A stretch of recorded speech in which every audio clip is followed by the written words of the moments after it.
So, what's up tol, no? Magandang umaga po sa ating lahat. So, ayan. Art Adventure po, mga tol, no? Nagbabalik Art Adventure TV. So, yun tol, andito po tayo ngayon no, sa bundok. Dahil, dahil tutulong tayo kay Bro Tatsuki, mga tol.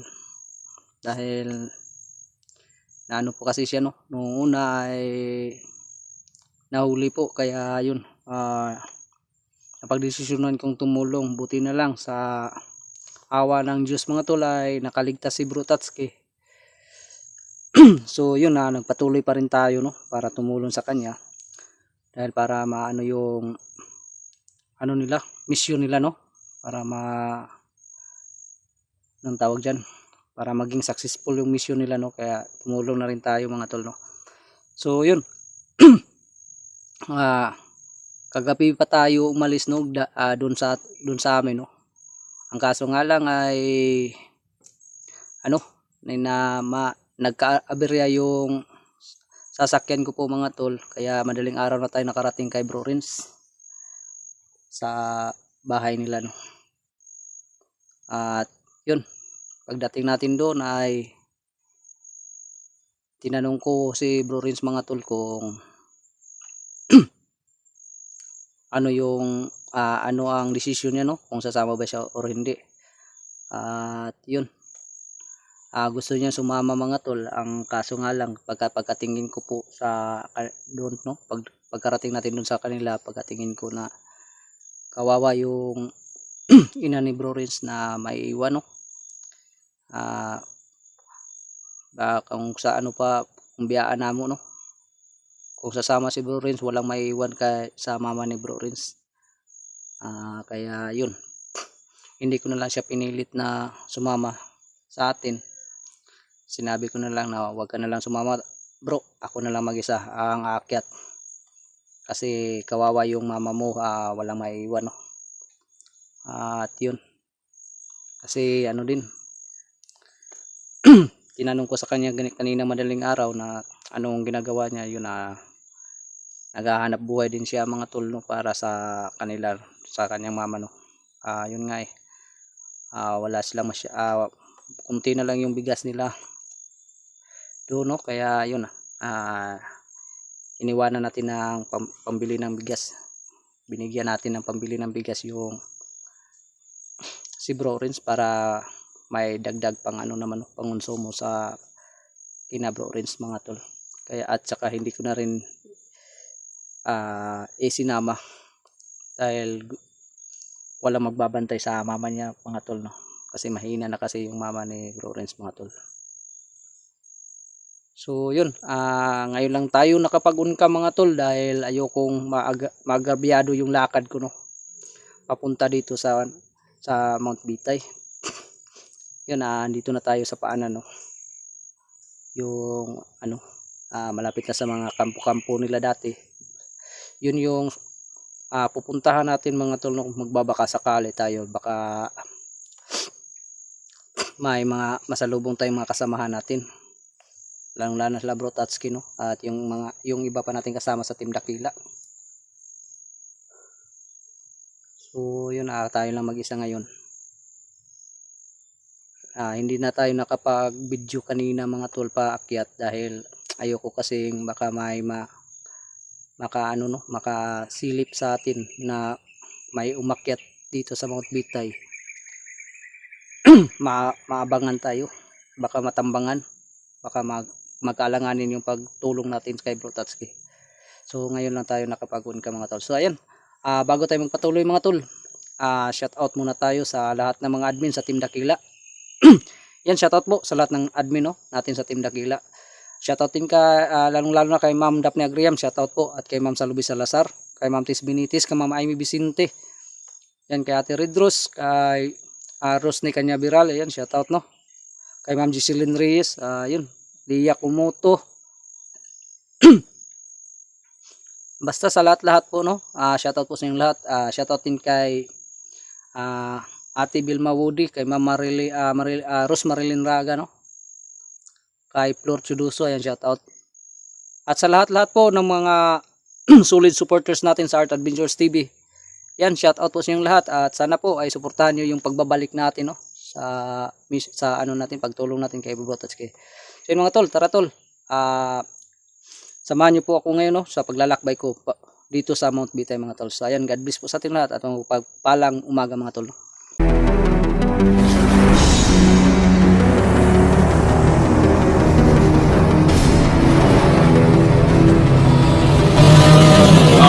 Adventures TV.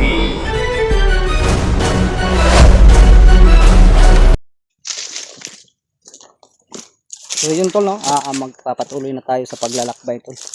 Hindi kasi natin pwedeng sayangin yung oras natin, no.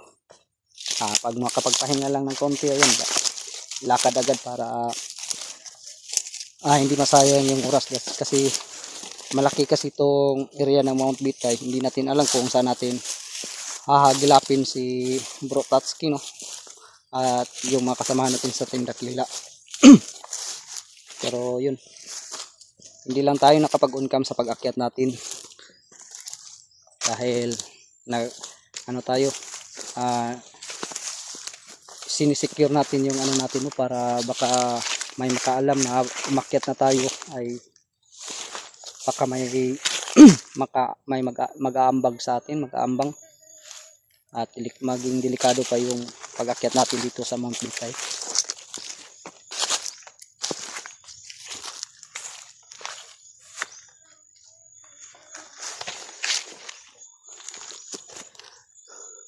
So yun tol, andito na tayo sa ano, no, isa sa mga area sa Mount Bitay mga tol. Isa to sa mga area sa Mount Bitay na madalas na naming na ano, no, na napuntahan. Ilang beses na nating napuntahan ang area to. Yun, magbabaka sakali tayo baka dito sa bandang to sila naka ano, nakarating, baka nandito sila ngayon. Buti kung sa gayon nandito sila ay mas madali natin silang mahagilap kaagad. Sana nga lang ay wala tayong maengkwentro na madaming hukbo ng mga bandido, no. Dahil kapag madaming hukbo yung madaanan natin ay panigurado wala tayong kalaban-laban diyan, dahil hindi natin alam ang mga bagong ano nila, no, sa mga bagong mga bandido. At mag-isa pa tayo, kaya dubling ingat or tripling ingat talaga yung gagawin natin mga tol, no?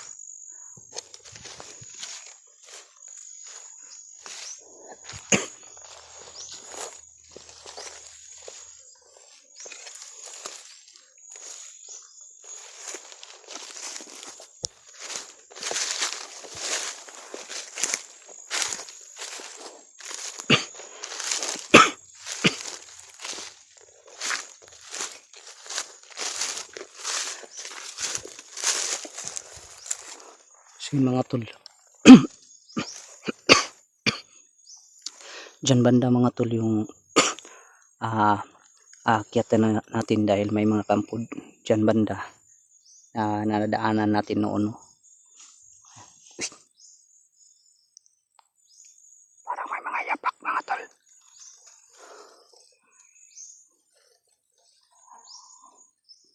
Kailangan natin magano mga tol, kasi may naririnig tayong mga kaluskos ng mga patay na dahon. Sisiguradahin natin kung anong ingay ito, dahil baka mga bandido to mga tol. Kailangan natin kapag marami iiwasan natin.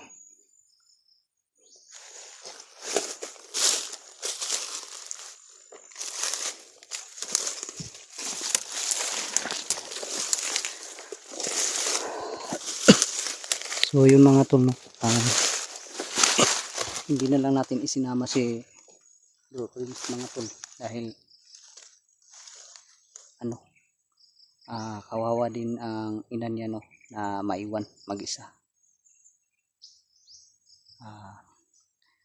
At saka yun, kailangan pa naman ng aruga talaga ng anak yung mama ni Bro Prince, kaya hindi ko na sinama, no. Gusto talaga niya sanang sumama, Pero ang kaso ay nagdadalawang isip siya din kasi kung sino yung maiwan, baka kasi magtagal kami sa bundok, hindi siya maging focus sa mission namin dahil mag-iisip din siya sa kalagayan ng kanyang ina. Kaya mas minabuti ko na lang na pinaiwan doon. Hindi ko na lang talaga siya isinama dahil madidistract siya sa ano namin eh. Hindi siya makapag-focus dito. So yun, iniram na lang natin yung baril niya, no? Dahil wala na yung baril kasi natin, sira na.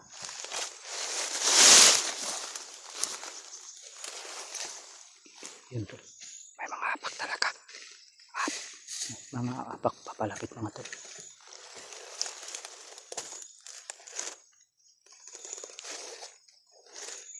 Ayun tol, may nakaitim.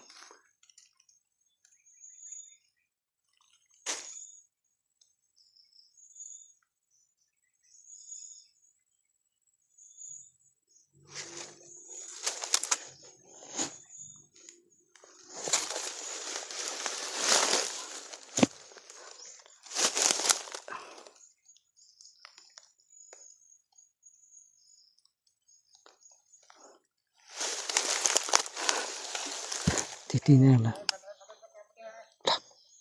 Para may kasama to, mga tol. Kailangan natin tingnan mabuti kung madami ba to. Dahil kapag madami sila, iiwas tayo. Pero pag konti lang at sa tingin natin ay kaya natin, titirahin lang natin mga tol. Nang tahimik.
Yun tol.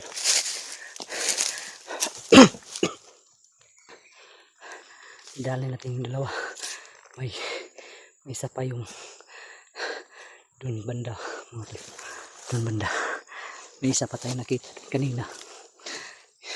Kaya suminyas tayo na akala natin dalawa. May isa pa pala sa taas kaya yun. Ito yung nadali natin yung dalawa no. Yung isa na naman ngayon yung titirahin natin. Dahil para walang balakid sa daanan natin mga tol. Yung mga tol. Ngayon na lang natin ulit na nagamit yung orasyon natin. At saka nakakahingal na rin yung sa muling pagbabalik natin.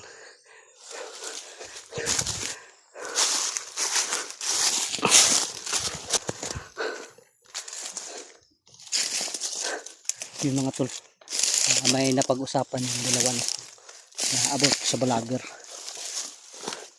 Iwan ko lang kung sinong vlogger yung tinutukoy nila.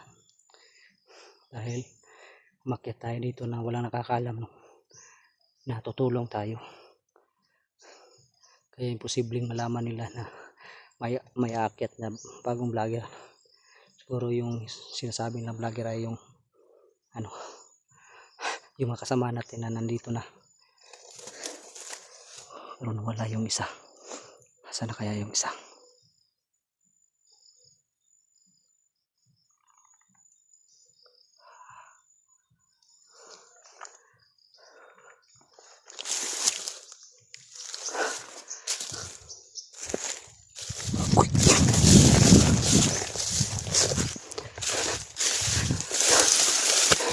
Ayun tol.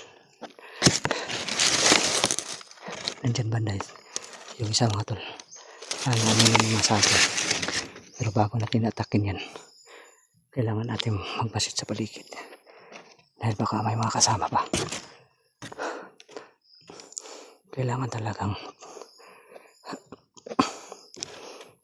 mag-tripling na tayo dito para hindi nila malaman na may nakapasok na bagong vlogger.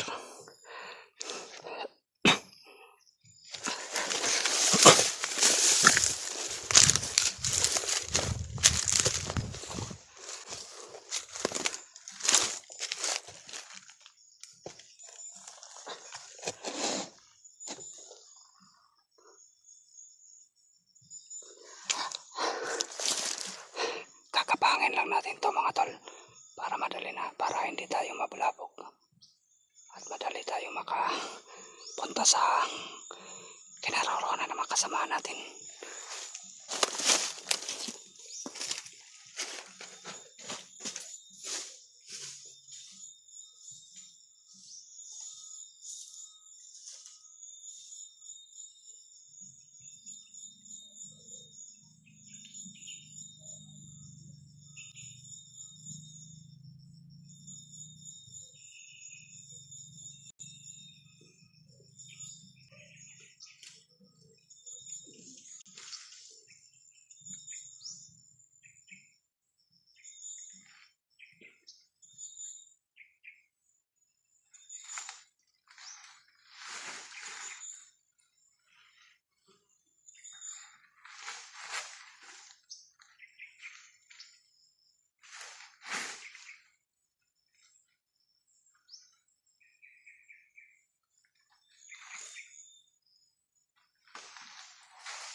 Yun tol, tinabunan natin para hindi madaling makita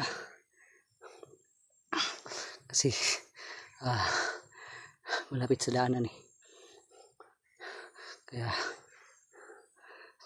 tinakpan natin ng unas.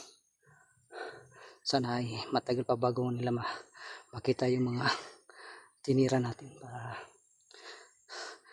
makalayo na tayo bago pa sila ma-alerto.